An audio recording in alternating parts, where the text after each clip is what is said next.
Buenas noches, les damos la bienvenida a su programa Un Café con Galat. En nuestro programa de hoy vamos a resolver una duda que muchas personas tienen, y es ¿por qué criticamos al Papa Francisco? Este es nuestro tema de hoy. Nos acompaña la doctora Ana Cecilia Osorio, quien es decana de posgrados de la Universidad La Gran Colombia. Moisés Rojas, quien es escritor e investigador, y también está con nosotros Cristian Ferrer, él es coordinador apostólico de la Universidad La Gran Colombia. Ustedes, como siempre, pueden participar con sus preguntas o comentarios a través de las líneas 287-8355 en Bogotá, a través de la línea gratuita nacional 01-8115-116 o por WhatsApp al número 320-859-8733. Este programa lo pueden seguir por www.teleamiga.tv o www.nosotrostv.com. Conduce y dirige el doctor José Galat, presidente de la Universidad La Gran Colombia. Bienvenidos. Un saludo muy estrecho a todos nuestros teleamigos y teleamigas. ¿Por qué criticamos al Papa? Algunos de ustedes erróneamente nos atribuyen algo que nunca ha estado en nuestro corazón. Dios es testigo que dice que nosotros odiamos al Papa. ¿Qué va? ¿Qué vamos a odiar? Yo recuerdo mucho a un sacerdote santo y sabio, que era el padre Luis María Fernández, apóstol de las juventudes. Y él decía, el único odio que se le permite al cristiano es odiar el odio. O bien, odiar el odio, decía él. Claro que el cristiano debe odiar todo el pecado, todo el mal, pero especialmente el odio. En eso estamos de acuerdo, odiar el odio. Entonces yo no lo hago por odio contra el Papa, ni más faltaba. Yo le deseo todo el bien al Papa. Lo hago porque recuerdo también un latinajo que se utilizaba en épocas pasadas. Amicus Plato, sed magis amica veritas. Soy amigo de Platón, pero más amigo de la verdad. Soy amigo del Papa, pero más amigo de la verdad. O sea, más amigo del Señor. Primero el Señor y lo que el Señor nos enseñó. Entonces, yo me he tomado el trabajo de molestar al Papa y a algunos de ustedes que creen que es por odio. No es por odio. Molestarlos para hacer la puntuación, buscar la verdad. Ese es el punto. Y oro por el Papa y recomiendo que oren por el Papa Francisco. Otra cosa es que nos traguemos todas las cosas que él diga en contra de la verdad. Eso no lo hacemos. Precisamente en orden, por amor a Cristo y por amor a ustedes, porque no queremos que ustedes, engañados con esas mentiras, pierdan la vida eterna. Vean el video que viene a continuación y saquen las conclusiones. Y luego nos vemos más tarde.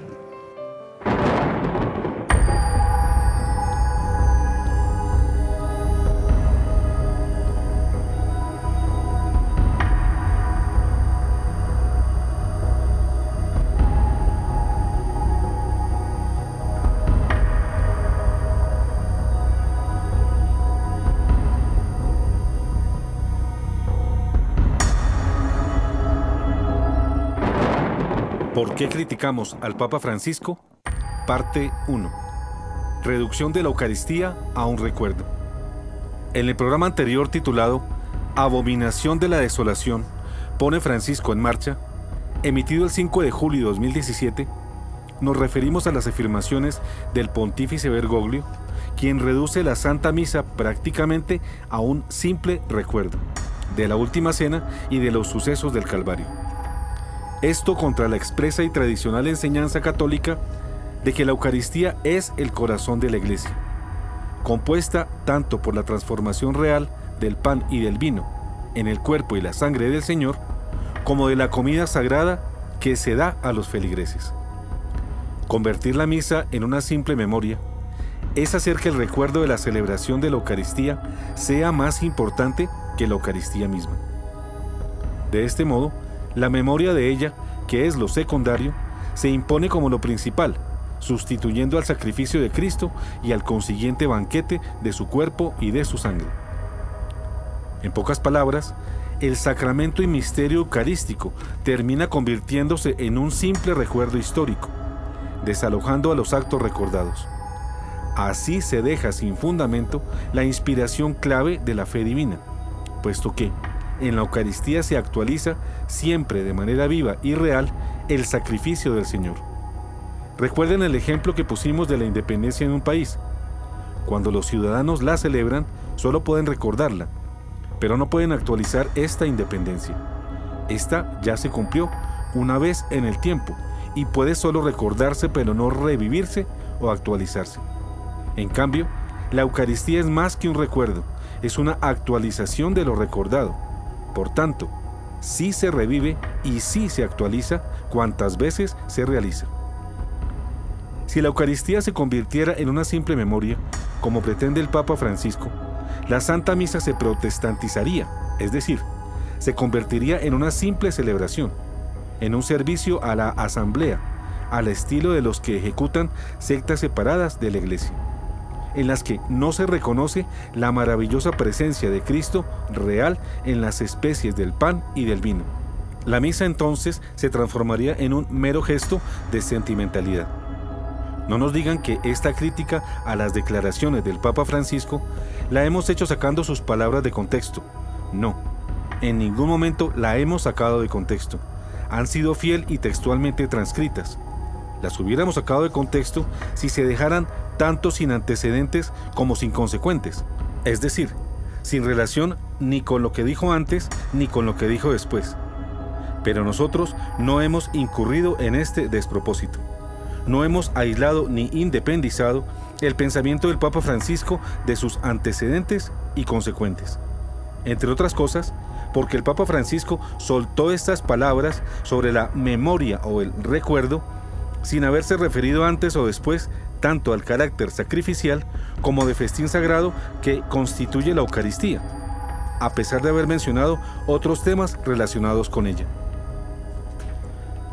Francisco en su discurso se refiere, por ejemplo, a cómo el Señor alimentó al pueblo hebreo en el desierto, pero acentuando de este suceso únicamente su memoria. En efecto, en su homilía destaca la importancia de la memoria, pero enfatiza la importancia de lo secundario que tiene ella, no de lo principal, que es la presencia real de Cristo. En resumen, el discurso de Francisco toma la Eucaristía por lo más superficial. Por ejemplo, en esa homilía, el Papa dijo que al recibir la Eucaristía somos sanados de nuestra memoria por el recuerdo eucarístico, mas no por la presencia real de Cristo en las especies consagradas. Otro ejemplo, Francisco enseña que lo real y tangible del sacramento eucarístico es la memoria, pero no la presencia de Cristo, quien se hace de nuevo vivo, real y tangible en la Eucaristía. Y estas son las palabras de Francisco. El sacramento de la memoria, que recuerda en modo real. El pan vivo que ha bajado del cielo es el sacramento de la memoria que nos recuerda de manera real y tangible la historia del amor de Dios por nosotros. Como pueden ver, este Papa define el sacramento mayor de la Eucaristía solo como el modo real y tangible de recordar la historia del amor de Dios, reduciendo a nada su valor esencial de sacrificio, acción de gracias y presencia real y tangible del Señor entre nosotros hasta que vuelva. Cualquiera puede constatar la totalidad de lo que dijo el Papa en esta importante celebración, en el artículo con video y texto completo publicado por Así Prensa, consultando el siguiente link.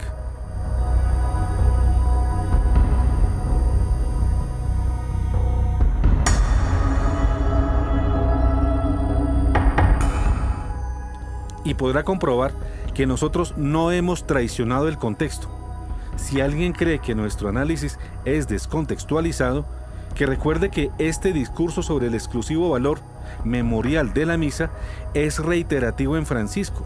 Ya en su homilía en la celebración del Corpus Christi del 2016, acentúa de igual manera la memoria como el único componente a tener en cuenta para definir la misa. No perdamos de vista que negar o menospreciar la grandeza del sacramento de la Eucaristía, reduciéndolo a simple memoria o mero recuerdo, es también menospreciar el sacrificio de Cristo y el banquete al que nos invita de su cuerpo y de su sangre, precisamente sacrificados en la cruz y actualizados en la misa. En otras palabras, si la Eucaristía se rebajara a considerarle principalmente simple memoria o mero recuerdo, es hacer que Jesús haya perdido su tiempo instituyendo la Eucaristía en la última cena, muriendo por nosotros en la cruz y después resucitando.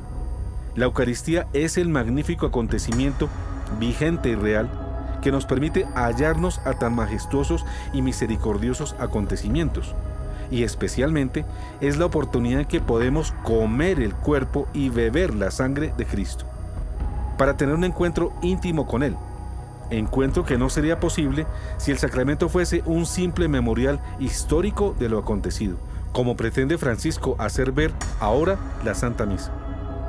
Sobre el mismo tema y programa, informamos que se confirma la existencia de la publicación española que dio la noticia de la creación de una comisión tripartita vaticana de católicos, luteranos y anglicanos para cambiar la misa, que luego desapareció misteriosamente. La confirmación de la existencia de este medio español la hace Gloria TV en este video. Holy Memory. The blog Anonimi della Croce writes that the secret Vatican Commission that is working on a new ecumenical Mass has Catholic, Lutheran and Anglican members. The new Mass will be called Holy Memory. The same commission is also working on changing the parish concept. The parishes will be turned into ecumenical communities led by a team of pastors who can belong to different denominations. ¿Por qué criticamos al Papa Francisco? Al llegar aquí, algunos de ustedes dirán: ah, volvió el doctor Galat con su trillado tema de Francisco, con su obsesiva insistencia de criticarlo. Y aquí debemos referirnos a este punto primero. ¿Por qué criticamos al Papa Francisco? ¿Será por odio, como algunos nos acusan? Recuerden ustedes, queridos teleamigos, que un cristiano no puede darse el lujo de odiar a nadie, porque el odio es clara y terminantemente del demonio. Odio al odio será la consigna de un cristiano, de un auténtico discípulo de Cristo. Y no porque solamente debamos rechazar el odio, que ciertamente es un mal, sino porque debemos rechazar todos los males, por ejemplo, la soberbia, el egoísmo, la pereza, el chisme, la envidia, la ira y las injusticias, etcétera, etcétera. Es decir, el cristiano debe rechazar todos los pecados, entre los cuales está el odio, pero haciendo un apócope significativo, es que para quienes nos acusan sin razón de odiar al Papa Francisco, podemos repetir: odio al odio. Segundo, y si nuestra actitud frente al Papa Francisco no es de odio, entonces, ¿de qué es? Pues exactamente de lo contrario, es de caridad, es de amor. Amor por la salvación de las almas, especialmente de aquellas que con las torcidas enseñanzas de un papa errado pueden desviar su camino y llegar al final a la condenación eterna.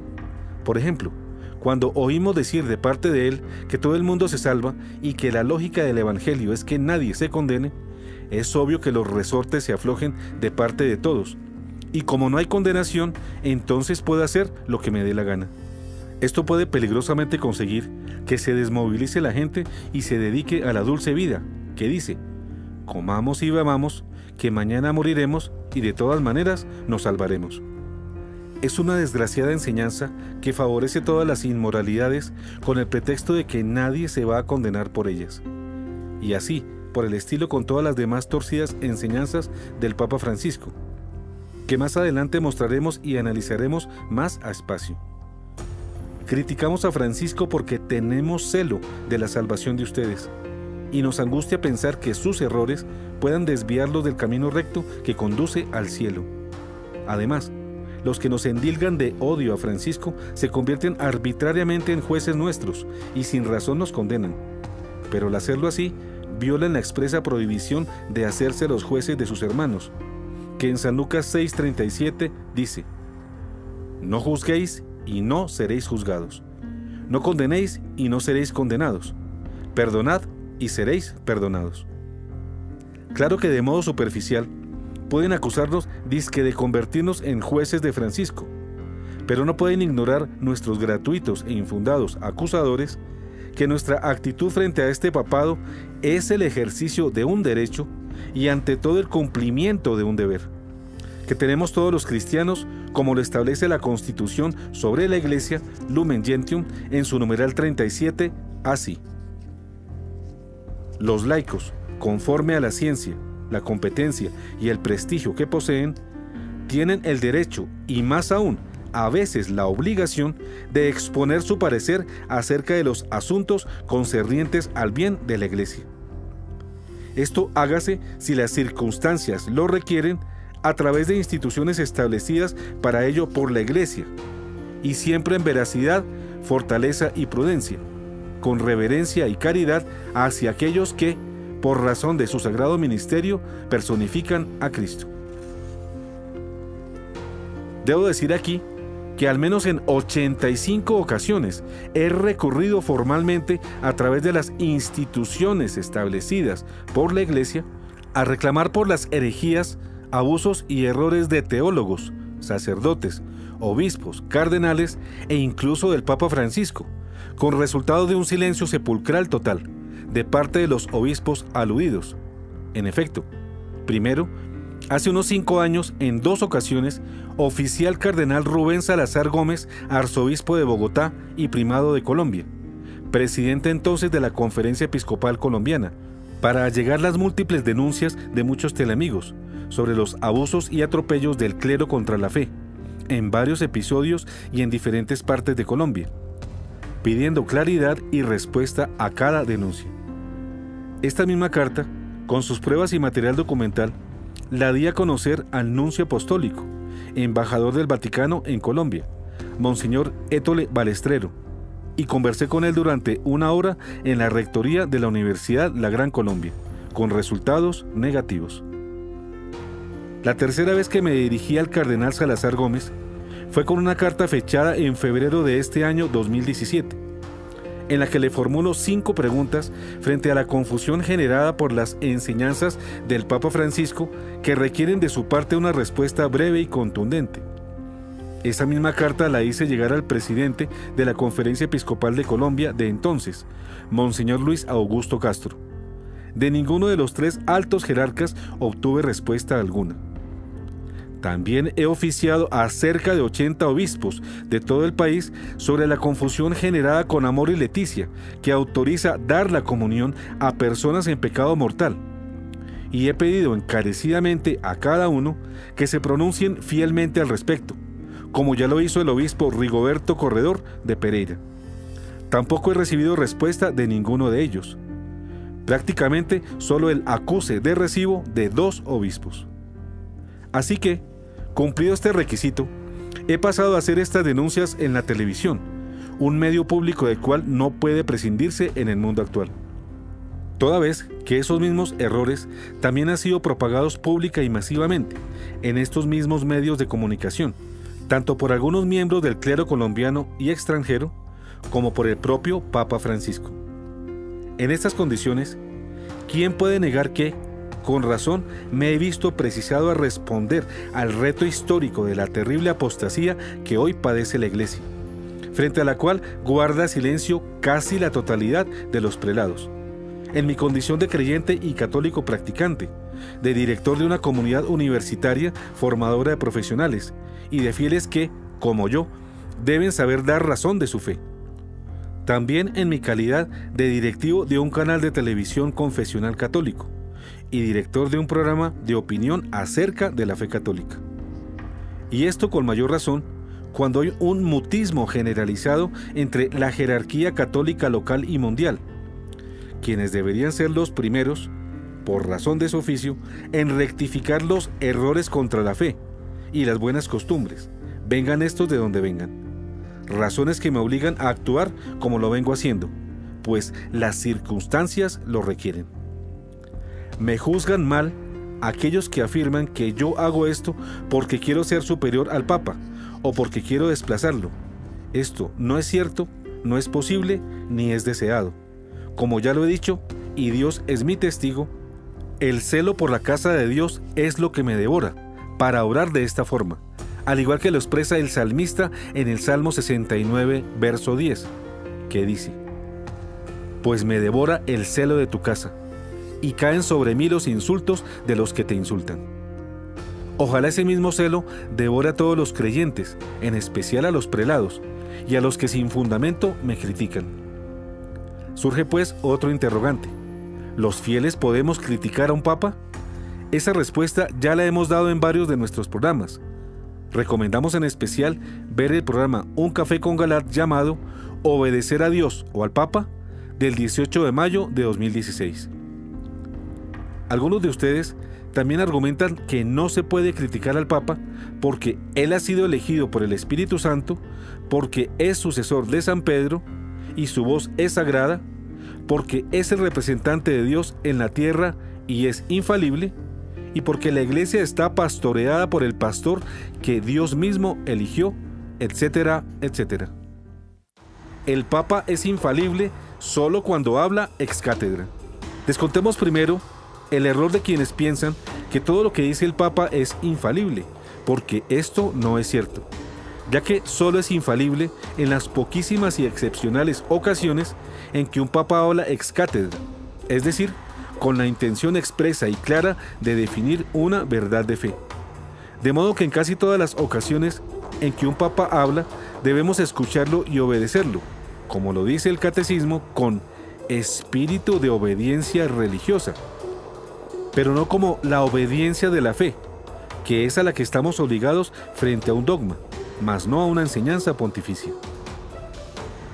Así es como lo enseña el Catecismo de la Iglesia Católica en el numeral 891 y 892, al decir: el romano pontífice, cabeza del colegio episcopal, goza de esta infalibilidad en virtud de un ministerio cuando, como pastor y maestro supremo de todos los fieles que confirman en la fe a sus hermanos, proclama por un acto definitivo la doctrina en cuestiones de fe y moral.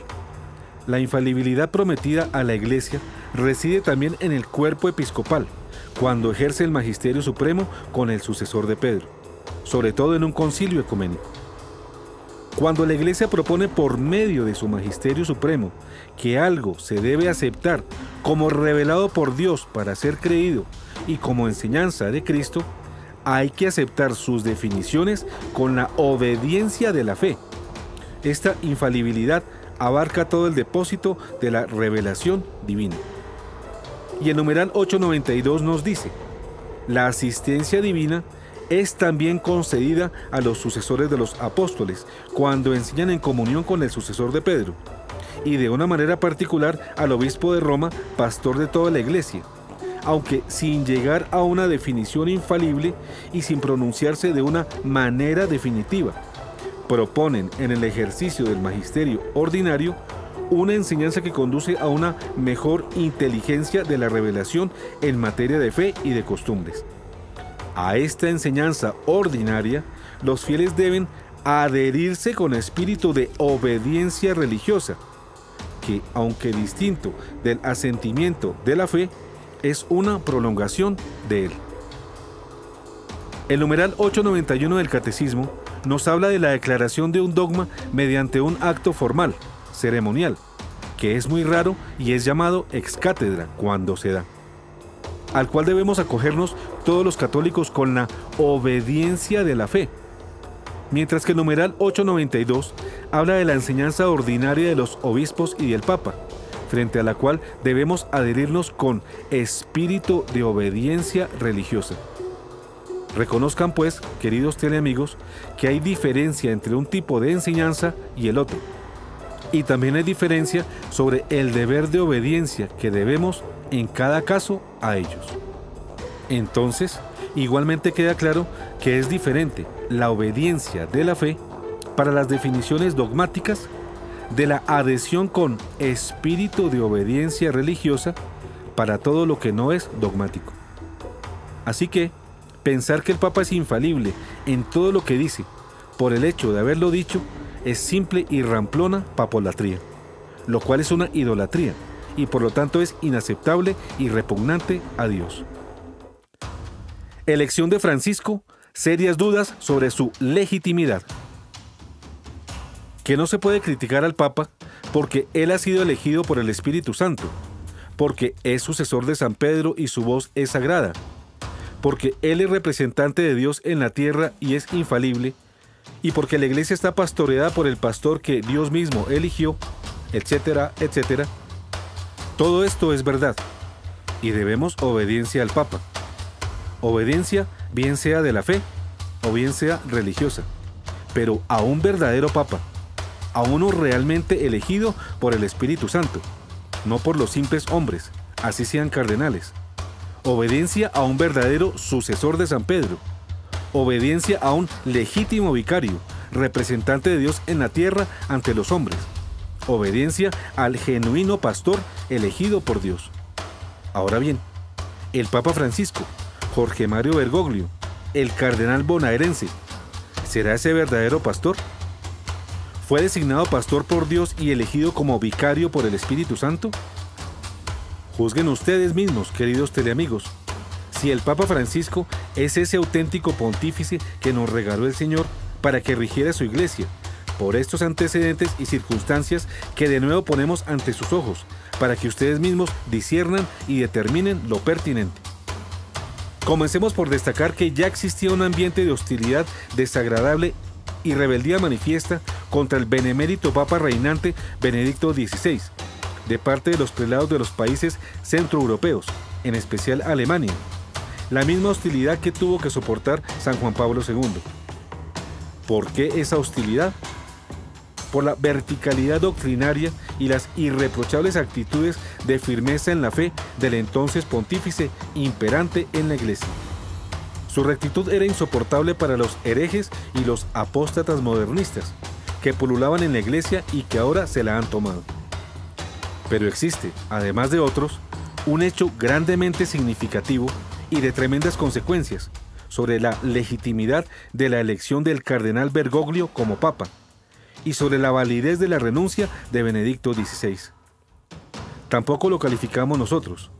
Ustedes pueden deducirlo fácilmente, comenzando por el testimonio del cardenal belga Godfried Daniels, connotado líder espiritual entonces del cardenalato mundial, con ocasión del lanzamiento de su biografía, donde sin ambajes y hasta con cinismo, reconoce públicamente integrar la que con sus propias palabras denominó mafia cardenalicia, que se encargó de maniobrar para que no se diera el nombramiento de Benedicto XVI luego de la muerte del Papa Juan Pablo II, y de influir en su renuncia y en el nombramiento de Francisco como reemplazo de este. Reportaje publicado el 23 de septiembre de 2015, realizada por Eva Peters y Rosalie Peters, para la cadena privada belga de televisión BTM News, en el lanzamiento de su biografía. Nosotros nos preguntamos, y ustedes también pregúntense, queridos teleamigos, la elección de un papa, precedida de una conspiración y maniobras electoreras contra el reinante, como las que acostumbran hacer los políticos con sus elecciones, ¿es válida? Y otra pregunta que surge del mismo pueblo de Dios, ¿hasta cuándo un papa deja de ser papa? Para responder a estos serios interrogantes, vamos a retomar la información contenida en el video presentado por nosotros el 7 de octubre del 2015, que habla de este delicado tema. Video de 24 minutos de duración llamado La Mafia de San Galo y los dos papas, presentado en el programa Un Café con Galat, titulado Mafia de Cardenales Conspiradores. Pero ahora lo vamos a presentar mejor y lo complementaremos con la información nueva que nos ha llegado sobre el tema.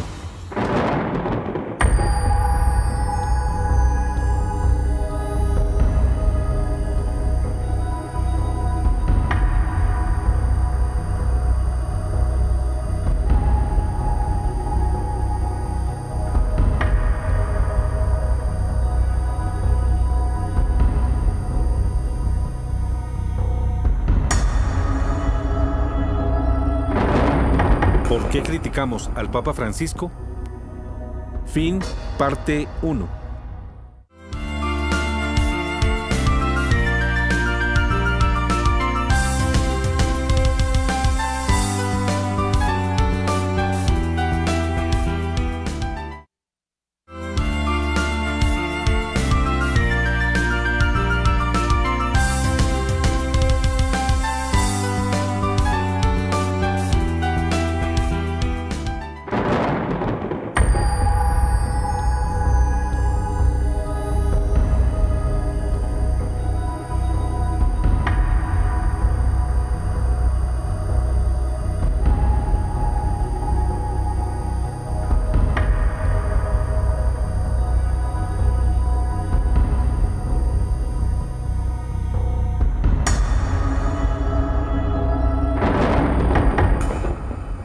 ¿Por qué criticamos al Papa Francisco? Parte 2. La mafia de San Galo y los dos papas. Sale del closet la mafia clerical que precipitó la renuncia de Benedicto XVI y el nombramiento de Francisco. Las declaraciones de uno de los máximos representantes del modernismo católico actual, el cardenal belga Godfried Daniels, con ocasión del lanzamiento de su biografía autorizada llamada Godfried Daniels Biografía, escrita por Jürgen Mette-Penningen y Karin Helkens, publicada el 29 de septiembre de 2015, confirma la acción de varios obispos y cardenales, principalmente centroeuropeos, que especialmente en 1996, pero desde antes, vinieron secretamente conspirando para oponerse a la elección del cardenal Joseph Ratzinger al papado, pero una vez elegido a oponerse a su pontificado hasta obligar su renuncia, y posteriormente siguieron conspirando con las mismas maniobras sucias para promover la candidatura del cardenal Jorge Mario Bergoglio y conseguir su elección como papa. Así lo dejan ver con claridad las explosivas e insólitas declaraciones de los autores del libro y las del propio cardenal, en las que, siendo entrevistado, acto transmitido por un canal de televisión belga, BTM News, sobre el lanzamiento del libro acerca de su vida, el cardenal reconoció con desvergüenza y orgullo formar parte de una mafia. Óigase bien, mafia, así calificada por él mismo, en la que varios purpurados consiguieron la elección del Papa Francisco. En esta entrevista, Daniels reconoció, como se explica en el libro, la existencia de un grupo de cardenales que conspiraron para controlar la sucesión de Juan Pablo II e impedir el papado de Benedicto XVI y propiciar el nombramiento del Papa Francisco.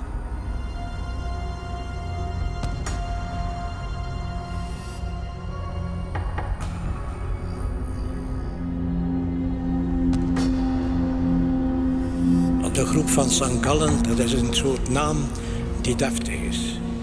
Maar eigenlijk zeiden wij van onszelf en van die groep de maffia. Kardinaal Daniels praat voor het eerst over de geheime groep van kerkleiders waar hij toe behoorde. Hij doet dat in de basiliek van Koekelberg, waar zijn biografie wordt voorgesteld. Vanaf 1996 kwam die groep elk jaar bijeen en organiseerde ze in het geheim het verzet tegen Jozef Ratzinger, die op dat moment de rechterhand van paus Johannes Paulus II was.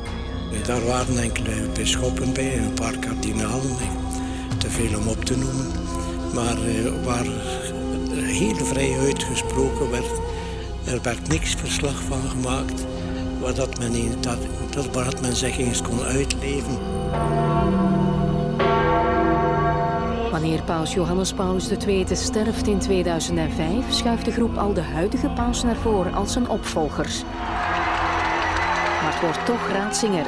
Daniels kan zijn ontgoocheling nauwelijks verbergen. The proof of the pudding is in the eating. Als je weet hoe de pudding smaakt, dan moet je wachten tot hem eet. Maar het duurt niet lang voor de groep van St. Gallen een nieuwe kans krijgt, want paus Benedictus treedt onverwacht af. In 2013 heeft deze groep eigenlijk wel haar streven bereikt, namelijk met de keuze van paus Franciscus. En in zekere zin kun je dus zeggen dat door deelname aan die groep de kardinaal toch wel een van degenen is geweest die de voortrekkers zijn geweest van de keuze van paus Franciscus. Kardinaal Daniels staat dan ook te stralen naast paus Franciscus op het balkon in Rome. Sindsdien gaat hij regelmatig naar daar om te praten met de paus. Volgende maand is hij opnieuw uitgenodigd om deel te nemen aan de synode over het gezin.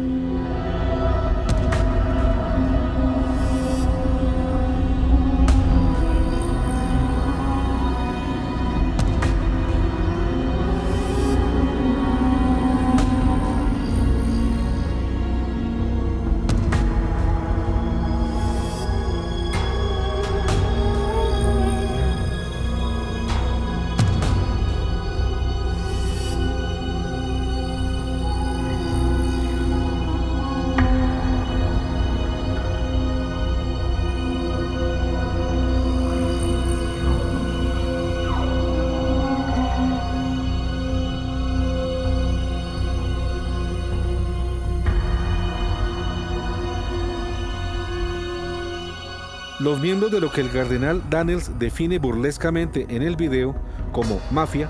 Maar eigenlijk zeiden wij van onszelf en van die groep de maffia. aan die groep de maffia. Aan die groep de maffia. Son el cardenal de Milán, Carlo Maria Martini, otro de los líderes del grupo, su compatriota Achille Silvestrini, los cardenales alemanes Walter Kasper y Karl Lehmann, el británico Basil Hume y el obispo holandés Adrian van Leeuwen. Desde su origen, varios son los objetivos de esta mafia eclesial, así denominada por el propio cardenal. Modernizar la Iglesia Católica, realizar reformas drásticas para adaptarla al mundo, conseguir adelantar su agenda modernista y que estas reformas fueran lideradas por su candidato a suceder a Juan Pablo II, el cardenal argentino Jorge Mario Bergoglio, segundo en votación cuando fue elegido Papa Joseph Ratzinger. Y finalmente, crear una resistencia secreta para contrarrestar la poderosa influencia del cardenal Ratzinger bajo el pontificado de Juan Pablo II y sobre todo en su propio pontificado. Tal fue la tenacidad del trabajo de este siniestro grupo cardenalicio que también se le atribuye la renuncia obligada de Benedicto XVI. El grupo de San Galo o San Galen toma su nombre de la abadía suiza donde se dieron las reuniones desde hace poco menos de 20 años, cuando Monseñor Ivo Führer, obispo de San Galo, la fundó. Gottfried Maria Jules Daniels nació en Brujas, Bélgica, el 4 de junio de 1933. Fue arzobispo metropolitano de Malinas, Bruselas, y presidente de la Conferencia Episcopal de su país natal desde 1979 hasta el 2010. Y fue elevado al cardenalato en 1983. Su renuncia a la edad de 75 años fue aceptada por el Papa Benedicto XVI el 18 de enero del 2010, pero a diferencia de otros cardenales retirados, goza de gran poder y apoyo papal. Esta explosiva noticia fue publicada el 24 de septiembre del 2015 por el conocido vaticanista y corresponsal de habla inglesa Edward Pentin, editor de National Catholic Register, en cuyo sitio web se publicó un artículo suyo titulado "El cardenal Daniels admite ser parte de una mafia club opuesta a Benedicto XVI". Esta noticia denuncia que el cardenal belga Gottfried Daniels, junto con otros cardenales, hacían parte de un club secreto de prelados opuestos al Papa Benedicto XVI, grupo que el mismo cardenal llamó mafia. La noticia da cuenta del nefasto currículo del importante prelado, decano de cardenales y sacerdotes, calificado por muchos como uno de los más influyentes clérigos europeos de los últimos tiempos, presidente de la Conferencia Episcopal de Bélgica y arzobispo de Bruselas, hoy arzobispo emérito. La nueva biografía, según Pentin, revela que Daniels escribió en 2003 una carta de felicitación a varios miembros del gobierno belga por el cambio de legislación que aprobó el matrimonio homosexual, felicitando al primer ministro Guy Verhofstadt por poner fin a la discriminación contra los grupos LGBT. El afamado periodista en su artículo recordó que el cardenal Daniels ya es conocido por varios escándalos, entre los que están el intentar convencer al rey de Bélgica en 1990 para que aprobara una ley del aborto, intentar silenciar a una víctima en un sonado caso de delito de abuso sexual clerical protagonizado por el tío de la víctima, el obispo de Brujas Roger van Leeuwen, amigo cercano de Daniels, y negarse a prohibir el uso de material educativo pornográfico en las escuelas católicas belgas. De igual manera, retoma el escrito unas declaraciones de Daniels donde dijo que el matrimonio de personas del mismo sexo es un evento positivo. En el gobierno de Verhofstadt no solo se introdujo el matrimonio de personas del mismo sexo, también se aprobaron las leyes que favorecen la eutanasia, los experimentos con embriones humanos y la fecundación in vitro. Y ante todo esto, la resistencia de la Conferencia Episcopal belga, en cabeza de Daniels, brilló por su ausencia. Pentin critica que a pesar de los malos resultados de la Iglesia belga en la resistencia a estas leyes, Iglesia en su momento en cabeza de Daniels, y no obstante ser un país mucho más pequeño que muchos países africanos, que tuvieron tan solo un delegado en el sínodo de la familia representándolos, el cardenal Daniels fue uno de los 3 prelados belgas que asistieron al sínodo del 2015. A pesar de todos estos antecedentes, fue nombrado personalmente por Francisco como delegado en el Sínodo sobre la Familia del 2014. Nombramiento ratificado, pues también fue delegado papal para el Sínodo de Obispos del 2015 adelantado en Roma. Frente a esta escandalosa noticia, algunos medios católicos como Así Prensa, en el caso hispanoparlante, pretendieron desvirtuar la noticia y al poco tiempo ya estaban haciendo supuestas aclaraciones. Y aunque estas afirmaciones han sido negadas por el ex obispo de St. Gallen, Ivo Führer, quien afirmó que el grupo de San Galo no se volvió a reunir oficialmente después de 2016 y que por ello no pudo participar en una conspiración contra Benedicto XVI para conseguir su renuncia, esto no significa que el grupo de San Galo no consiguiera estar activo y seguir conspirando de forma secreta. Por tanto, toda corrección carece de valor frente a la confesión del propio cardenal y a las confesiones contenidas en su biografía.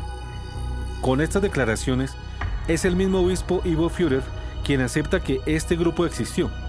Edward Pentin es relacionista internacional, teólogo y escritor. Es un periodista diplomado especializado en temas del Vaticano, que ha trabajado en Radio Vaticana, Newsweek, The Sunday Times, CNN, Fox, BBC, entre otros. De él ha escrito el padre Federico Lombardi, exdirector de la Oficina de Prensa del Vaticano. Valoro la gravedad y el equilibrio de la obra de Edward Pentin y su compromiso con la verificación de la información. En reuniones secretas se eligió a Francisco, Marco Tosatti.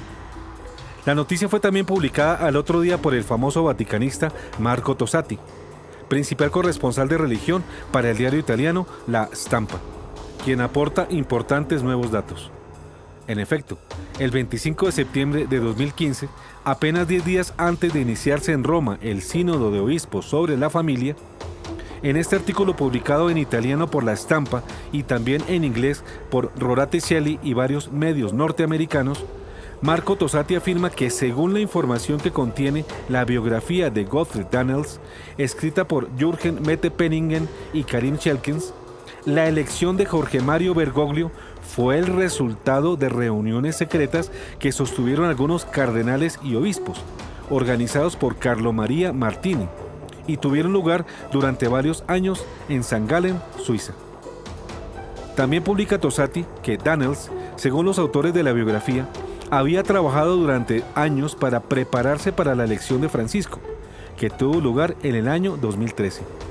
Y relata cómo el mismo cardenal Daniels, en un video grabado durante la presentación del libro en Bruselas, admite que él era parte de un club secreto de cardenales que se oponían a Joseph Ratzinger, donde riendo él lo llama un club de mafia, que llevaba el nombre de St. Gallen o San Galo en español. Luego afirma Tosatti en su artículo, el grupo quería una reforma drástica de la Iglesia, mucho más moderna y actualizada, con Jorge Mario Bergoglio como el Papa Francisco a la cabeza. Y esto es cierto cuando las cosas así salieron. El veterano vaticanista de La Stampa relaciona a los miembros de esta mafia eclesial, además de Gottfried Daniels, los cardenales Carlo Maria Martini, a quien ubica como su líder, Achille Silvestrini, Walter Kasper, Karl Lehmann, Basil Hume y el obispo holandés Adriaan van Leeuwen. De igual manera, denuncia en su artículo los escándalos del cardenal belga sobre su encubrimiento cómplice a la pederastia clerical, su laxitud y tibieza para defender la Iglesia de la arremetida de la ideología de género y sus heréticas posturas frente al aborto y al matrimonio gay. Por eso afirma que la postura de Daniels con relación al matrimonio homosexual y al aborto no es coherente con el magisterio de la Iglesia. Sobre la actuación del purpurado belga, participante en los últimos dos cónclaves, Tosatti cita al diario belga Le Vif, que señala textualmente: el 13 de marzo de 2013, día de la elección del cardenal Bergoglio como nuevo papa, había un viejo conocido del bando del nuevo papa Francisco, Gottfried Daniels. Oficialmente estaba allí como decano de los cardenales y sacerdotes, pero en realidad había maniobrado discretamente durante años para influir en la elección papal.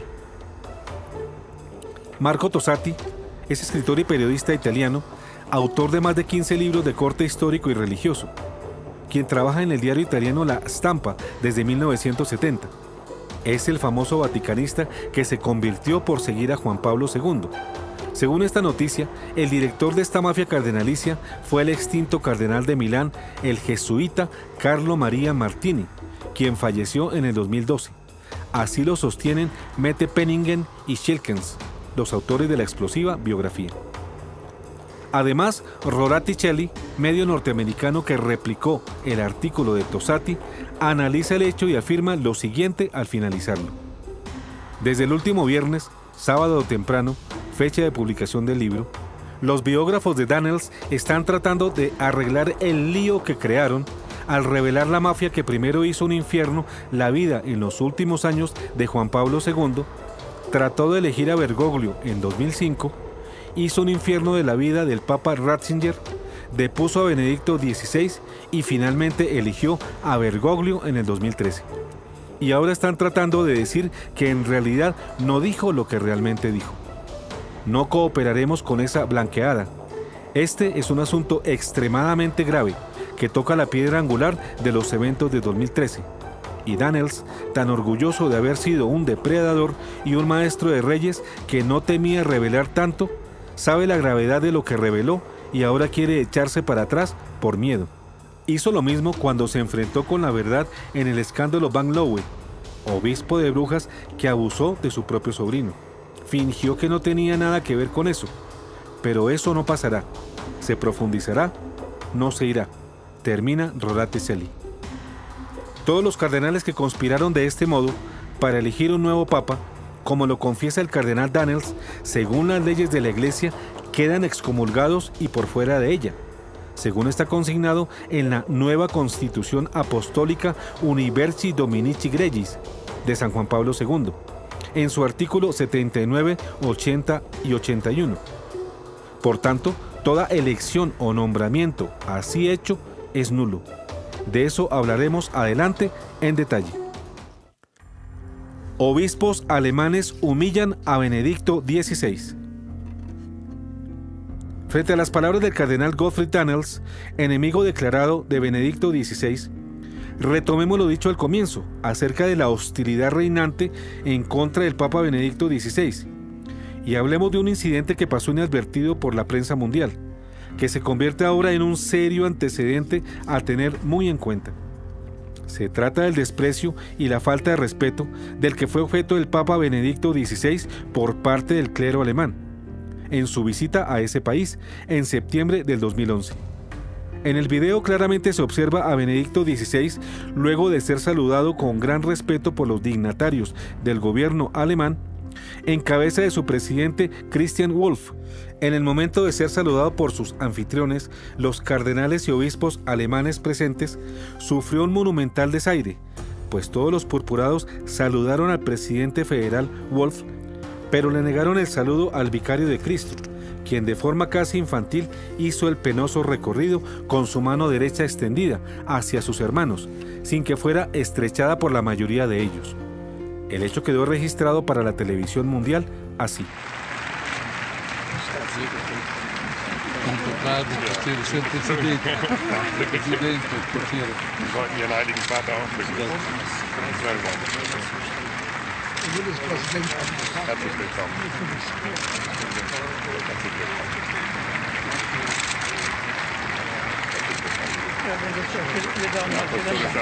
Vielen Dank, Sie haben große Verdienste für die nächsten Tage.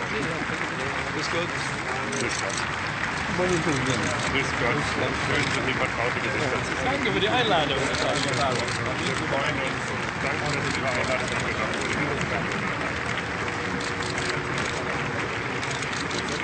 Ich freue mich sehr. Grüß Gott. Grüß Gott. Herzlich willkommen. Miren ustedes el rencor y la grosería de estos descastados cardenales y obispos contra su santidad el Papa Benedicto XVI, en el nefasto episodio ocurrido en su visita a Alemania en el 2011, su país de origen. Este desgraciado y grosero episodio no es invención nuestra. Ustedes ya pudieron constatarlo con sus propios ojos. porque esto demuestra la aversión injustificada y vulgar de estos prelados, en su mayoría modernistas, que han logrado imponer hoy, luego de la destitución de Benedicto XVI, sus atrocidades e inmoralidades, como la legalización del pecado mortal para la recepción de la Eucaristía, y están a punto de imponer el matrimonio homosexual y el sacerdocio femenino, la protestantización de la Iglesia, entre otras insensateces. El padre Federico Lombardi, entonces vocero del Vaticano, a comienzos de octubre del 2011, declaró que la extraña reacción de los prelados alemanes no debía entenderse como una falta de respeto hacia el Santo Padre. Este intentó dar una explicación diferente al hecho, pero de manera infructuosa, ya que ni siquiera las normas mínimas de protocolo le dan la razón. En línea con el espíritu rebelde, cismático y antipapal de la mafia cardenalicia, confesada cínicamente por Daniels, 12 de los 17 clérigos presentes retiraron su mano al paso del obispo de Roma. Los mismos religiosos que ofendieron así al Papa, a su paso hicieron una venia reverente al presidente Wolf. De los 17 prelados presentes, tan solo 6 saludaron al Papa. 12 no lo hicieron, ni mucho menos hicieron venia alguna a su hermano mayor, el vicario de Cristo, dejando rotundamente sentado su desacuerdo y antipatía con su compatriota, el Papa Benedicto XVI. Para esa visita apostólica, el clima católico en Europa no podía estar peor. En febrero de 2011, 144 teólogos de Alemania, Austria y Suiza, mediante un documento llamado Iglesia 2011, un resurgimiento necesario, exigían profundas reformas a la Iglesia católica, como el fin del celibato, el sacerdocio femenino y la participación de los fieles en la elección de obispos.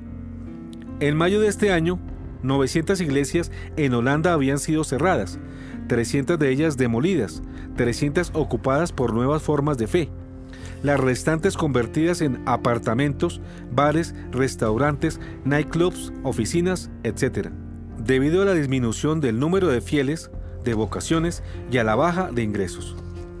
En julio de 2011, casi 400 sacerdotes austriacos firmaron el llamado a la desobediencia, con el que pedían abolir el celibato obligatorio, permitir la comunión de divorciados vueltos a casar, el sacerdocio femenino, permitir a laicos predicar y dar los sacramentos sin misa, ordenar sacerdotes casados y aprobar las uniones homosexuales.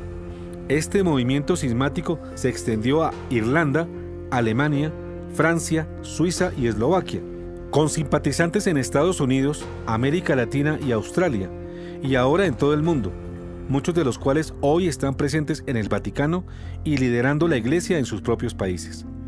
Se hace claro que Gottfried Daniels, sus compañeros de mafia cardenalicia y los jerarcas que como él piensan y actúan, representan la corte modernista que consiguió la elección de Francisco y viene adelantando la agenda de reformas en la Iglesia, que muchos ciegos vienen aplaudiendo casi a rabiar, sin comprender que se viene dando el desmantelamiento, ladrillo a ladrillo, de la Iglesia bimilenaria fundada por Cristo.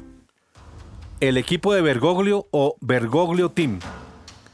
Estos lobos con piel de cardenales, que vienen luchando para destruir la Iglesia católica desde dentro, socavando sus cimientos, ya habían sido denunciados por el periodista y escritor Dr. Austin Eyebright, quien meses atrás los había puesto al descubierto con la publicación de su libro El Gran Reformador, Francisco y la fabricación de un Papa Radical, publicado a finales del 2014.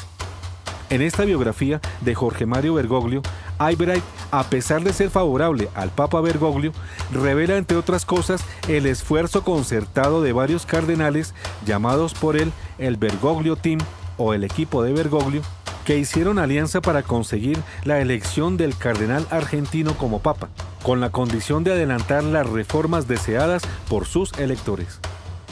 Según Eyebright, 7 son los integrantes del Bergoglio Team: el propio cardenal Bergoglio, los cardenales Walter Kasper, Karl Lehmann, Gottfried Daniels, Cormac Murphy O'Connor, André Van Troyes, Santos Abril y Casteló y Christophe Chamberlain.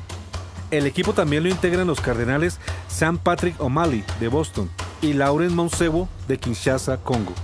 Además, Oscar Andrés Rodríguez Madarriaga de Guatemala, Reinhard Marx, y cardenales americanos, norteamericanos y africanos no mencionados nominalmente en el libro.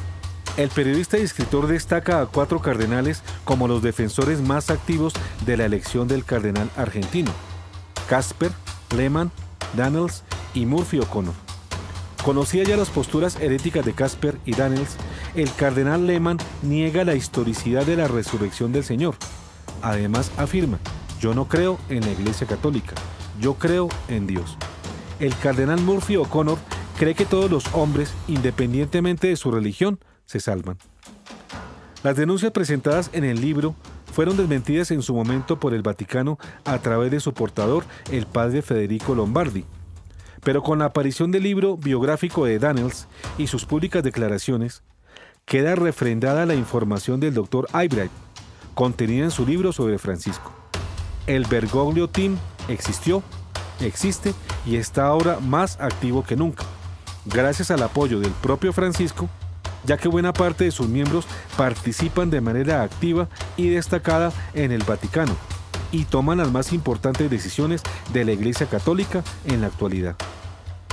2 cardenales norteamericanos y el lobby pro Bergoglio. Sobre este tema, el medio católico norteamericano LifeSite News, en su artículo publicado el 1 de marzo del 2017, titulado "Le dieron al Papa Francisco 4 años para volver a hacer la Iglesia", reseña lo siguiente. Según Austin Albright, biógrafo de Francisco y ex asistente del cardenal Cormac Murphy O'Connor, días antes del cónclave del 12 de marzo de 2013 en Roma, Murphy O'Connor fue encargado por la mafia de San Galo para informar a Bergoglio de un plan para que lo eligieran. Murphy O'Connor era un viejo amigo de Bergoglio. Continúa el medio. Como Albright describió en su libro de 2014 sobre el Papa Francisco, Murphy O'Connor también fue encargado de cabildear a Bergoglio entre sus contrapartes norteamericanas, así como para actuar como un enlace para los de los países de común riqueza. También registra el medio norteamericano, y lo corrobora con un video, una reveladora conferencia dada 6 meses después de la elección de Bergoglio por el cardenal modernista norteamericano Theodore McCarrick, arzobispo emérito de Washington, D.C. El 1 de octubre de 2013, en la Universidad Villanova de Filadelfia, Pensilvania, de confesión católica, quien reveló cómo él mismo, junto al cardenal Murphy O'Connor, antes de la elección de Jorge Mario Bergoglio, se convirtieron en parte del plan para elegir al nuevo Papa, al lado de prominentes cardenales italianos. Dice LifeSite News. McCarrick, que como Murphy O'Connor era demasiado viejo para votar en el cónclave, dijo que antes del evento, un muy interesante e influyente grupo de caballeros italianos lo visitó en el Colegio Americano en Roma, donde se quedaba, para pedirle apoyo a la campaña de Bergoglio. Estos son apartes de esa charla. We sat down. This is a very brilliant man, very influential man in Rome, and we talked about a number of things. He had a favor to ask me for back here in the United States. But then he said, "What about Bergoglio?" And I was surprised at the question. I said, "What about him?" He said, "Does he have a chance?" I said, "I don't think so, because no one's mentioned his name. He hasn't been in anyone's mind. I don't think it's on anybody's mind to vote for him." He said, "He could do it, you know." I said, "What could he do?" He said, "He could reform the church." We gave him 5 years. He could put us back on target. And he's 76. They said, "Yeah, 5 years. If you had 5 years, the Lord working through Bergoglio in 5 years could make the church over again." I said, "That's an interesting thing." He said, "I know you're his friend." I said, I hope I am. He said, "Talk him up." I said, "Well, we'll see what happens. You know, this is God's work." So, but that was the first that I heard, that there were people who thought Bergoglio would be a possibility in this election. Por lo anterior, es evidente que la elección de Jorge Mario Bergoglio como Papa y autoridad máxima de la Iglesia Católica tiene profundos y graves vicios de origen que ponen en duda su legitimidad. Así que nos preguntamos, ¿Será que Francisco fue elegido por el Espíritu Santo? ¿O más bien fue puesto allí por unos cardenales corruptos? ¿Será que el Papa Bergoglio fue elegido por Dios o por los hombres? Cardenales excomulgados eligieron a Francisco.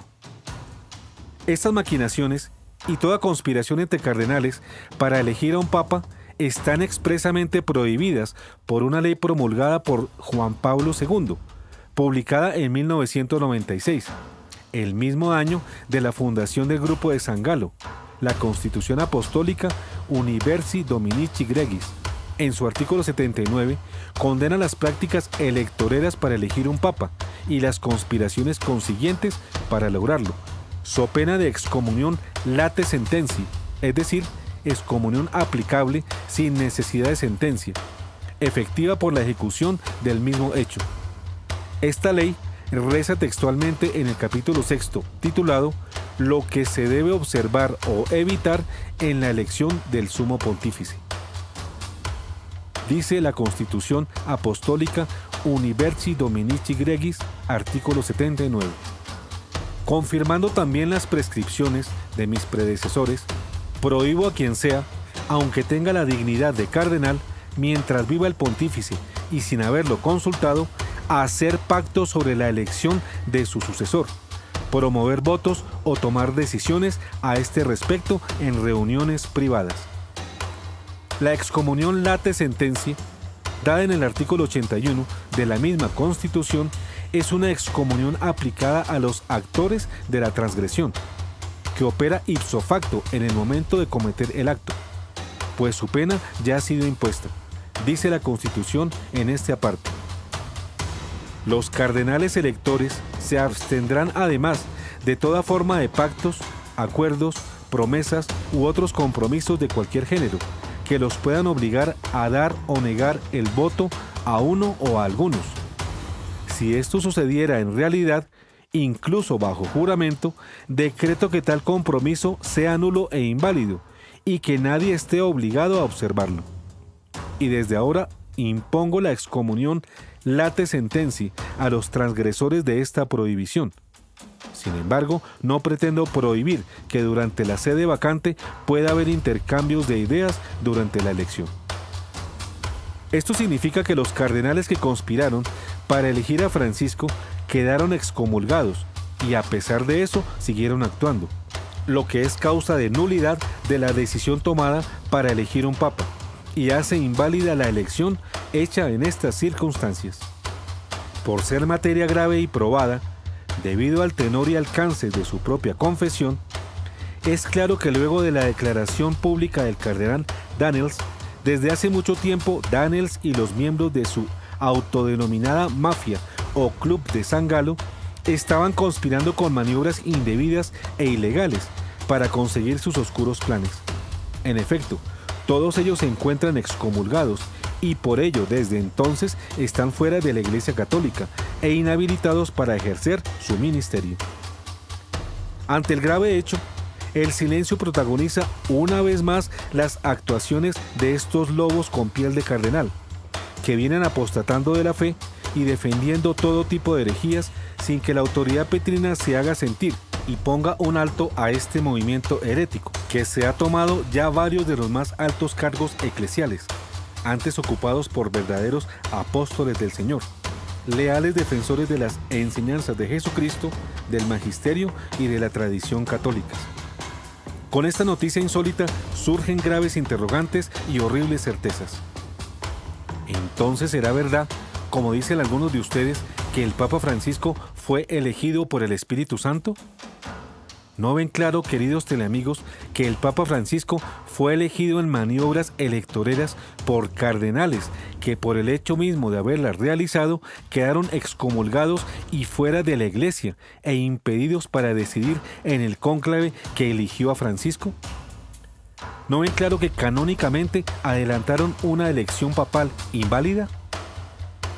Así que, en adelante, no vuelvan a decirnos que no podemos criticar a quien no fue elegido por Dios, sino por hombres, y corruptos hombres electoreros, a pesar de su dignidad de prelados. ¿Será entonces que el Papa Francisco es sucesor de San Pedro y su voz es sagrada? ¿Y será que efectivamente es el representante de Dios en la tierra? ¿Será cierto que un nombrado, no por Dios, sino por los hombres, puede ser infalible? ¿Será verdad que la iglesia está pastoreada por el pastor que Dios mismo eligió? ¿Será cierto que las ovejas debemos callar e ir conformes al matadero? ¿Y será que también debemos aceptar el silencio cómplice de nuestros pastores? Profecía de San Francisco de Asís para este tiempo. Queridos teleamigos, una vez visto de nuevo este informe, conociendo ya los muchos desaciertos y serios errores de oficio en el ejercicio del papado de Jorge Mario Bergoglio por sus enseñanzas y expresiones, algunas de las cuales son herejías, respóndanse ustedes mismos si el Papa Francisco ha sido elegido por el Espíritu Santo, si es sucesor de San Pedro y su voz es sagrada, si es representante de Dios en la tierra y es infalible, y si la iglesia está pastoreada por el pastor que Dios mismo eligió. O más bien digan ustedes si se trata de un papa elegido anticanónicamente. Muchas feas certezas, pero también muchas serias dudas dejan estas noticias que se constituyen en prueba de la ilegitimidad de origen del papado actual. Lo que al inicio se plantea apenas como interrogante se puede ya afirmar. Primero, es cierto que una mafia cardenalicia centroeuropea conspiró para conseguir la renuncia de su santidad Benedicto XVI, lo cual a todas luces la hace inválida. Segundo, es verdad que esa misma mafia maniobró también anticanónicamente para lograr el nombramiento del Papa Francisco. Por tanto, se crean serias dudas sobre la legitimidad de origen y sobre la legalidad de la elección de Jorge Mario Bergoglio como Papa, y sobre su título de autoridad para gobernar la Iglesia Católica, así como también surgen serios interrogantes sobre la validez de la renuncia de Benedicto XVI. En conclusión, juzguen ustedes mismos, queridos teleamigos, cuál es la dura realidad. No vuelvan a reclamarnos que no podemos criticar a Francisco, porque supuestamente ha sido elegido por el Espíritu Santo, porque supuestamente es sucesor de San Pedro y su voz es sagrada, porque supuestamente es el representante de Dios en la tierra y es infalible, y porque supuestamente la iglesia está pastoreada por el pastor que Dios mismo eligió. Y no se diga que no fue impuesto por una mafia cardenalicia. Recordemos a San Francisco de Asís, el verdadero Francisco, el legítimo reconstructor de la iglesia. Nos dio esta profecía para este tiempo cuando reunió a sus discípulos antes de morir para hacer estas serias advertencias para la iglesia y para el mundo, contenidas en el libro Obras del Seráfico Padre San Francisco de Asís, R. Washburn, Londres, 1882, páginas 248 a 250. Dijo el santo, pobre y humilde de Asís. Sean fuertes, mis hermanos, tomen fuerza y crean en el Señor. Se acerca rápidamente el tiempo en el que habrá grandes pruebas y tribulaciones. Abundarán perplejidades y disensiones, tanto espirituales como temporales. La caridad de muchos se enfriará, y la malicia de los impíos se incrementará. Los demonios tendrán un poder inusual. La pureza inmaculada de nuestra orden y de otras se oscurecerá en demasía, ya que habrá muy pocos cristianos que obedecen al verdadero sumo pontífice y a la Iglesia romana con corazones leales y caridad perfecta. En el momento de esta tribulación, un hombre elegido no canónicamente se elevará al pontificado y con su astucia se esforzará por llevar a muchos al error y a la muerte. Algunos predicadores mantendrán silencio sobre la verdad y otros la hollarán bajo sus pies y la negarán. La santidad de vida se llevará a cabo en medio de burlas, proferidas incluso por aquellos que la profesarán hacia el exterior, pues en aquellos días nuestro Señor Jesucristo no les enviará a estos un verdadero pastor, sino un destructor. Esta terrible profecía de San Francisco de Asís anuncia un tiempo de horrible apostasía y maldad, en el que un falso papa conseguirá ponerse al frente de la iglesia, Este espantoso anuncio profético del santo de Asís denuncia que este falso profeta será elegido anticanónicamente y será un falso pastor que viene a destruir la iglesia. Nunca olvidemos que lo anunciado por el cielo se cumplirá. Basta ver la realidad para saber que esos temidos tiempos ya han llegado. Por eso, jamás olviden, queridos teleamigos, que es derecho, y más aún, un deber de todo fiel, denunciar los errores contra la fe y la moral, vengan estos de quien vengan, para podernos mantener leales a Dios y a sus enseñanzas verdaderas y lograr alcanzar la salvación eterna. Las dos fotos que ustedes verán a continuación fueron tomadas en una procesión con la Virgen María en Andas, en Colombia, en un pueblito llamado Santa Elena, ubicado entre Medellín y su aeropuerto, donde se manifiesta la Virgen María. Ella así nos recuerda: si queremos hacer más rápida y segura la restauración de nuestra iglesia y de nuestra propia salvación, debemos orar sin desmayo, todos los días, lo mismo que alimentarnos de la palabra del Señor, en la Biblia, y frecuentar la Eucaristía, y ojalá consagrarnos al corazón inmaculado de la Santísima Virgen María, capitana vestida de sol, encargada por el Señor en este fin de los últimos tiempos de dar la batalla al dragón y a sus dos agentes, el anticristo y el falso profeta o falso papa.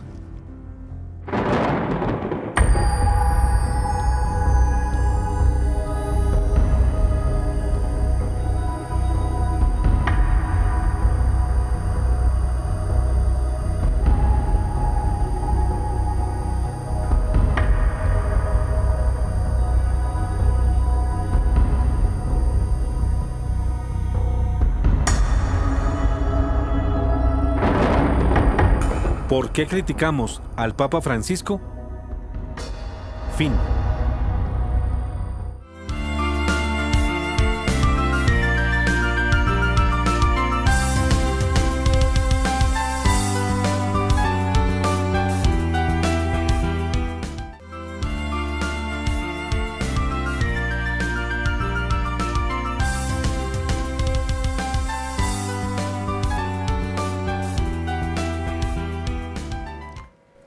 ¿Por qué criticamos al Papa Francisco? Este es nuestro tema de hoy. Recibimos sus preguntas o comentarios a la línea 320-859-8733. Le damos la palabra a Moisés Rojas para que dé su opinión. Bueno, para esto yo creo que hay que remontarnos un poquito hacia atrás. Esto no parece fortuito, esto no es una cuestión improvisada. Sabemos que la masonería ha querido acabar con la iglesia, no pudo acabar por fuera, entonces la infiltró. Y desde el siglo XIX la masonería italiana luciferina empezó una cuestión que ellos llaman el proceso, plasmado en un documento titulado La Alta Bendita, la Alta Venta en español. El documento dice en algunas de sus partes: es un deber de las sociedades secretas hacer el primer ataque a la Iglesia y al Papa, con el objeto de conquistarlo a los dos. La obra para la que nos ceñimos no es una obra de un día, ni de un mes, ni de un año. Puede durar muchos años, tal vez un siglo. Lo que debemos pedir, lo que debemos buscar y esperar, así como los judíos esperan al Mesías, es un Papa de acuerdo a nuestras necesidades. Necesitamos un Papa para nosotros, si tal Papa fuera posible. Con este Papa marcharemos de forma más segura al asalto de la Iglesia, que con todos los libritos de nuestros hermanos franceses e ingleses. En un plazo de 100 años, los obispos y sacerdotes creerán que están marchando detrás de la bandera de la llave de Pedro, cuando en realidad estarán siguiendo nuestra bandera. Las reformas tendrán que ser introducidas en nombre de la obediencia, en esa falsa obediencia que todavía algunos consideran al pensar que Francisco es elegido por el Espíritu Santo. El 3 de abril de 1844, el líder de la Alta Venta, que se hacía llamar Nubius, dice que el intento de poner a un papa masónico que promoviera la religión de la masonería. Dice así: ahora bien, a fin de garantizar un papa en las proporciones necesarias, debemos en primer lugar preparar a una generación digna del reino que soñamos. Deja que el clero avance bajo su bandera, la bandera masónica, siempre creyendo que están avanzando bajo la bandera de las llaves apostólicas.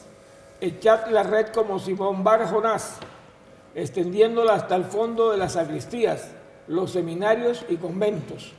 Habrás realizado una revolución vestido con la triple corona del Papa y la capa, llevando la cruz y la bandera, una revolución que solo necesita un pequeño estímulo para incendiar los cuatro cantos de la tierra. Cualquier parecido con lo que estamos viviendo. Pura coincidencia. Más que coincidencia. El doctor Cristian Ferrer. Bueno, muchas gracias. Uno de los regalos más preciosos que el Señor nos dejó, además, por supuesto, de su presencia en el sacramento eucarístico, de ese desarrollo pleno de la fe, ha sido el regalo de la Iglesia como institución.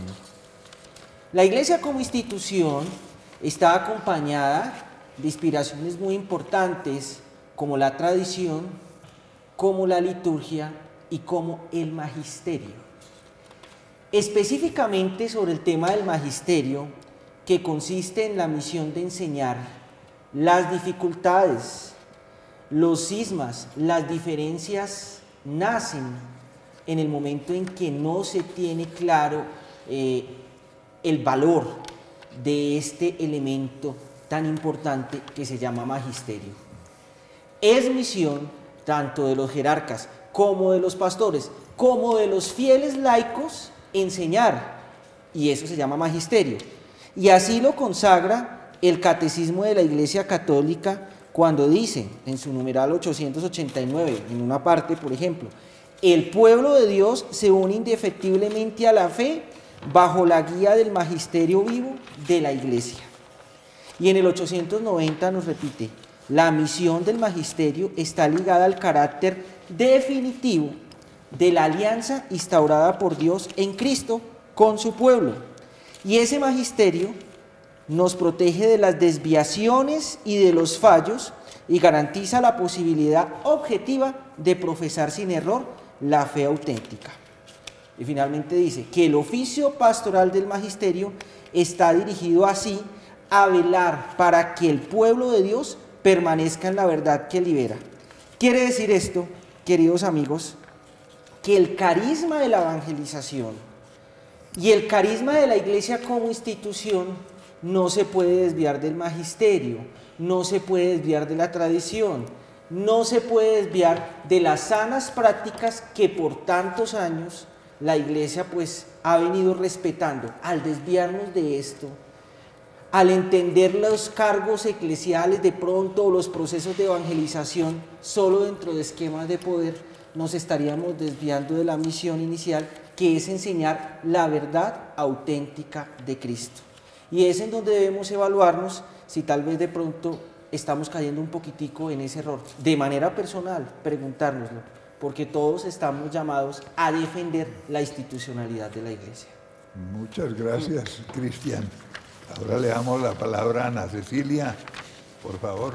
Bueno, me preocupa todo lo que está pasando, doctor, me preocupa estas situaciones que se están viviendo y sé que lo que voy a decir puede causar terror y de pronto hasta me van a excomulgar, pero me la voy a jugar. Mucha gente me ha dicho, ¿y entonces qué podemos hacer para evitar que el Papa venga a Colombia? Porque si hacemos un análisis, los lugares donde ha estado el Papa, después de que se va, hay catástrofes, hay cosas terribles, y lo dejo para que ustedes, teleamigos, lo consulten. No podemos seguir siendo ciegos, no podemos seguir siendo sordos. El doctor ha hecho un análisis muy a conciencia, muy a la luz de la verdad, ha investigado y nos ha presentado toda esta carta de aristas, donde nosotros ya tenemos muy claro qué es lo que está pasando en el Vaticano, qué se hizo para la elección de Francisco y qué nos espera con Francisco.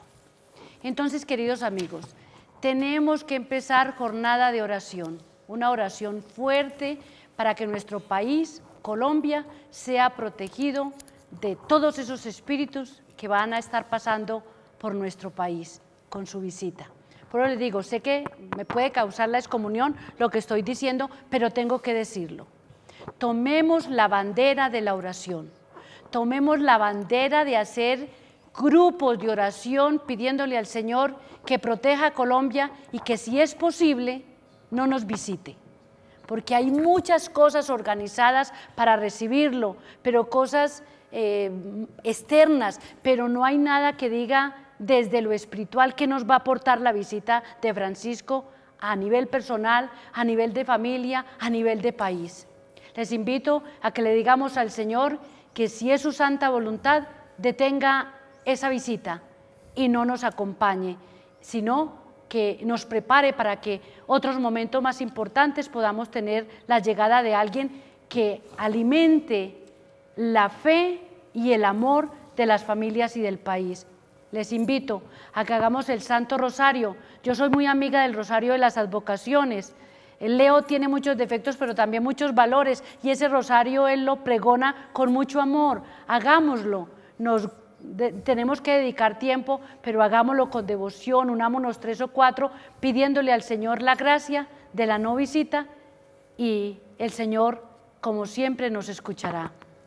Bueno. Pero perdón, doctor, no quiero dejar pasar que está circulando por las redes sociales un comunicado en contra suya, en contra de nosotros, diciendo que lo sacó el... O sea, no es un comunicado realmente, sino alguien escribió pero dice como WhatsApp, si fuera comunicado, ¿no? Y lo sacan como si fuera un comunicado, pero no es ningún comunicado oficial, no tiene firma, no está publicado, no ha llegado a nada. Entonces, alguien escribió un WhatsApp con mala intención de dañar la imagen y dañar el mensaje publicidad que el doctor está dando. Les pedimos, no los reenvíen porque estamos siendo presa útil de quien lo hizo, de difamar. No, ustedes ya tienen la capacidad de escoger entre lo bueno y lo malo. No propaguemos ni reenviemos estos mensajes porque no tienen veracidad y no tienen firma de un remitente. Y si no tiene firma, cualquiera lo hizo y no da la cara. Exacto. Son las armas secretas de nuestros enemigos. Pero contame por WhatsApp. Pues sí, doctor, llegaron muchísimos mensajes, pero aquí hay uno que representa una duda de muchas personas, y es que, bueno, empiezan como siempre felicitándolo por el programa y le preguntan, ¿qué hacer cuando cambien la consagración de la Eucaristía? Ya no se puede ir a recibir la Eucaristía, ya que en este caso no estaría nuestro Señor. ¿Qué hacer? Muy interesante esa pregunta. Sí, muy interesante. Y quiero decirles precisamente, estén muy atentos, muy alertas. En el próximo Café con Galad vamos a hablar de las misas inválidas. Inválidas por esta razón, porque nos van a cambiar las fórmulas de consagración. Pues para que ustedes estén muy en alerta, eso lo haremos la próxima vez. Bueno, y ahora el minuto de cada uno de ustedes. Doctora.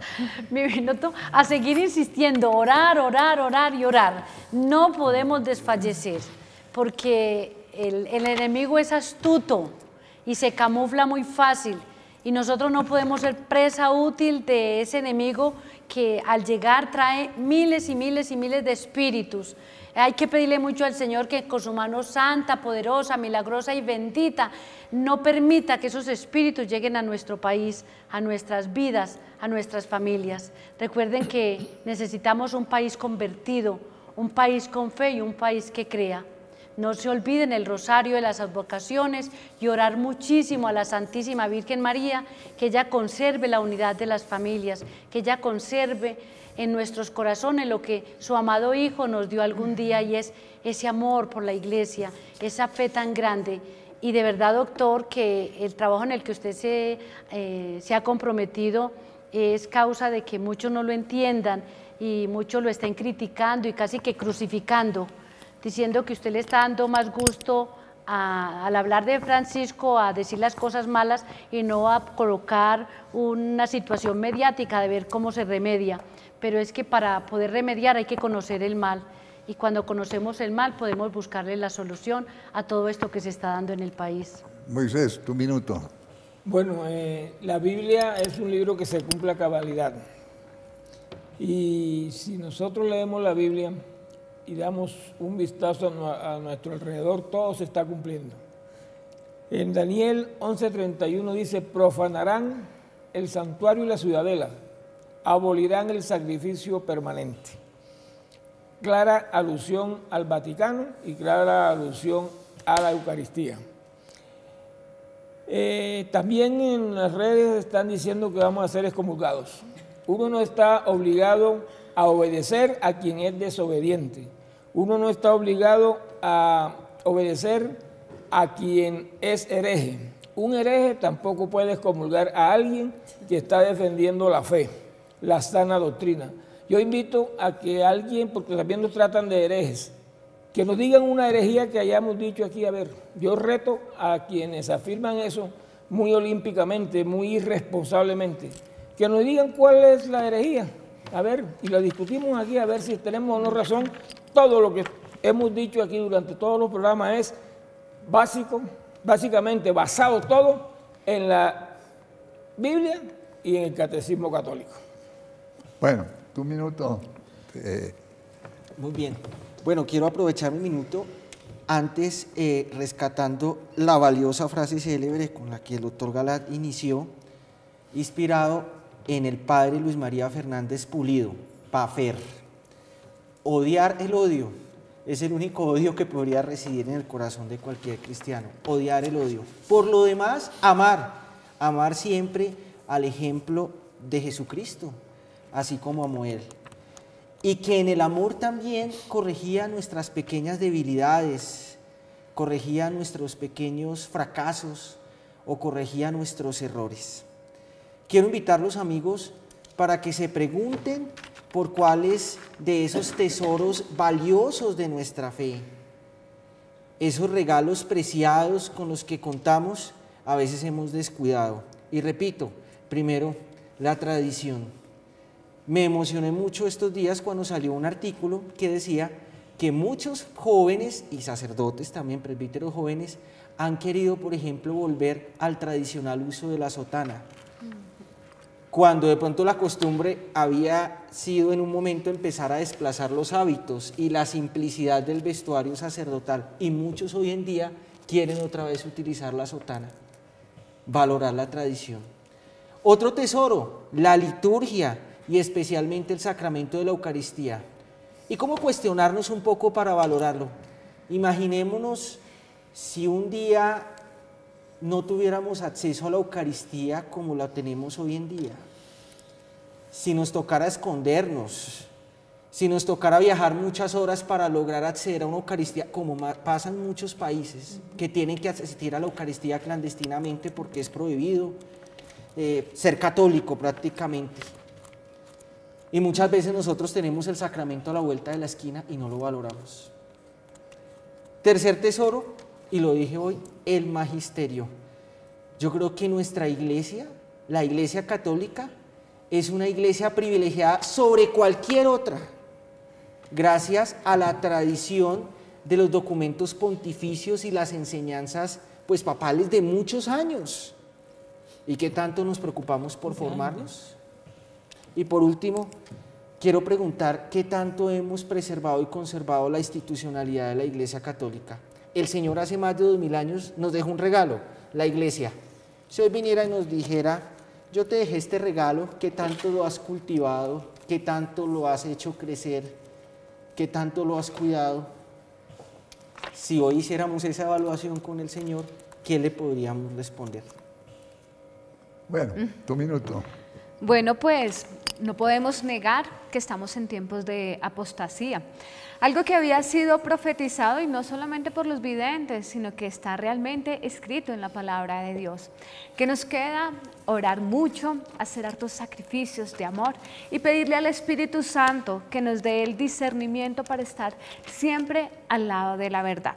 Por último, quiero invitarlos a nuestras jornadas de oración para romper maldiciones y ataduras que realizaremos con el Padre Domínguez, que viene desde Argentina. Las jornadas las tendremos el jueves 13 en la ciudad de Palmira y el viernes en Bucaramanga. En vista de que había tanta gente interesada en Bucaramanga, programamos 2 jornadas, una a las 5 de la tarde y otra a las 10 de la mañana. Primero la de las 10 de la mañana y luego la de las 5. Pero resulta que tanto en Palmira como en Bucaramanga están totalmente agotadas. No se consigue ya brazaletes, estamos completamente llenos, así que les prometemos que estaremos el próximo evento, programaremos estas ciudades. Nos quedan muy poquitos cupos para la ciudad de Bogotá, que va a ser el domingo 16 de julio, y el lunes en Pasto, que va a ser en el Hotel Cuellars. En Bogotá será en el Colegio San Viator. Quienes deseen tener mayor información se pueden comunicar al 320-433-5975 o al 320-859-8730. Muchas gracias, doctor. Bueno, termina el programa, pero yo quisiera insistir en algo que ya comenzó a decir Ana Cecilia, que es la oración. La oración intensa, continua, ferviente, llena de fe, llena de amor, para pedirle al Señor por la Iglesia, primero que todo, por el Papa, por el Papa verdadero y por el Papa falso para que se convierta, por nuestras instituciones, por los obispos, por los cardenales, por los teólogos, los auténticos para que perseveren, los falsos para que se mejoren y se cambien. Necesitamos cambiar todos, y cambiar todos comenzando por nosotros mismos. Comenzar por nosotros es una manera de autenticidad, no echarle la culpa a otros, especialmente por nosotros. Todos somos pecadores, nos dice la palabra. El que esté libre de pecado. Es un mentiroso que diga que no tiene pecado. Y que tire la primera piedra. Tire la primera piedra. Todos necesitamos eso. Entonces, esta lucha formidable que se nos presenta ahora tiene que ser especialmente con María. Recuerden la vestida de sol, a quien el Señor le ha encargado dar la batalla y le ha adjudicado por anticipado la victoria. Pero esa victoria que ella va a conseguir y que conseguirá indefectiblemente necesita de nuestra oración, de nuestra consagración a ella, de nuestra fe en ella, de nuestro amor a María. María es la encargada de luchar contra todas las herejías y toda la apostasía. Pues tengamos la confianza de recurrir a ella con amor, con humildad, rezando el Santo Rosario por estas intenciones. Rezando, en definitiva, por todos y por todo. Y hasta la próxima, mis queridos amigos, donde hablaremos, les recuerdo, de las misas inválidas, para que no cometan el error ustedes de aceptar una misa contraria a las prescripciones canónicas. Y hasta la próxima.